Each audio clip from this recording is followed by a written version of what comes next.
ನಮಸ್ಕಾರ ಸ್ನೇಹಿತರೆ. ಏನಿಲ್ಲ, ಅದು ಬಿಡಿ ಆಗ್ತೀನಿ ಬನ್ನಿ.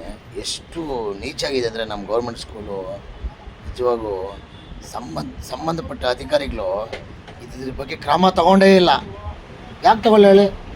ಅವ್ರ ಮಕ್ಕಳ ಸ್ಕೂಲಲ್ಲಿ ಓದ್ತಾ ಇಲ್ಲ, ತಗೊಳ್ಳಲ್ಲ. ಅದೇ ಅವ್ರ ಮಕ್ಕಳು ಓದಿದ್ರೆ ಸ್ಕೂಲಲ್ಲಿ ತೊಗೊತದ್ರಲ್ಲ ನೋಡಿ. ವಿಡಿಯೋ ಹಾಕ್ತೀನಿ ಬನ್ನಿ ಸ್ನೇಹಿತರೆ. ನಾನು ತಪ್ಪಾಗಿ ಮಾತಾಡಿದ್ರೆ ಅಪ್ಪ ಇವನೇ ತಪ್ಪಾಗಿ ಮಾತಾಡಿದಾನೆ ಅಂತ ಪ್ರಮೋಷನ್ಗೆ ಲೈಕ್ ಮನುಷ್ಯ ಅಲ್ಲ ನಾನು.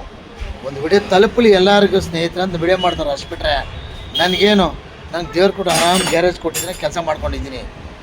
ಏನೋ ಕೈಯಲ್ಲಿ ಕೆಲಸ ಕಲ್ತ್ಕೊಂಡಿದ್ದೀನಿ ಸ್ನೇಹಿತರೆ, ಕೆಲಸ ಮಾಡ್ಕೊಂಡಿದ್ದೀನಿ. ದೇವ್ರು ಹೊಟ್ಟೆ ಪಡ ನನಗೆ ಆರಾಮಾಗಿ ಕೊಟ್ಟಿದ್ದಾರೆ, ಬಟ್ಟೆಗೆ ಆರಾಮಾಗಿ ಕೊಟ್ಟಿದ್ದಾರೆ. ಆ ಸ್ಕೂಲ್ ನೋಡ್ತಾ ನನಗೆ ನಾಚಿಕೆ ಆಗ್ತಿದೆ ಪ್ರಾಮಿಸ್. ಅಂತ ಸ್ಕೂಲ್ ಎಷ್ಟೋ ಜನ ಓದಿದ್ದಾರೆ ಗೊತ್ತಾ ನಮ್ಮೂರಲ್ಲಿ. ಎಷ್ಟೆಷ್ಟು ದೊಡ್ಡ ವ್ಯಕ್ತಿಗಳಾಗಿದ್ದಾರೆ ಆ ಸ್ಕೂಲಲ್ಲಿ ಓದಿ ಗೌರ್ಮೆಂಟ್ ಟೀಚರ್ ಆಗಿದ್ದಾರೆ, ಸ್ಕೂಲ್ ಟೀಚರ್ ಆಗಿದ್ದಾರೆ, ಮತ್ತು ಆರ್ಮಿಲಿ ಸೇರ್ಕೊಂಡಿದ್ದಾರೆ, ಪೊಲೀಸ್ ಆಗಿದ್ದಾರೆ.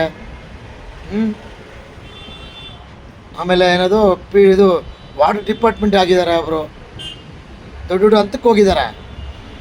ಆ ಸ್ಕೂಲ್ ನೋಡ್ರೆ ನಮಗೆ ನಾಚಿಕೆ ಆಗುತ್ತೆ. ಒಂದು ಚಿನ್ಕೋಟೆ ಪಂಚಾಯತಿನಲ್ಲಿ ಹಾಕ್ತೀನಿ, ನೋಡ್ಕೊಬರ್ರಿ ಸ್ನೇಹಿತರೆ ವಿಡಿಯೋ. ಅದು ನೀವೇನಂತೀರ ಕಮೆಂಟ್ ಮಾಡಿ, ಲೈಕ್ ಮಾಡಿ, ಶೇರ್ ಮಾಡಿ. 4 ಜನ ತಲುಪಲಿ. ನಾನು ಮಾಡೋ ವಿಡಿಯೋಸ್ ಎಲ್ಲ 4 ಜನ ತಲುಪಲಿ.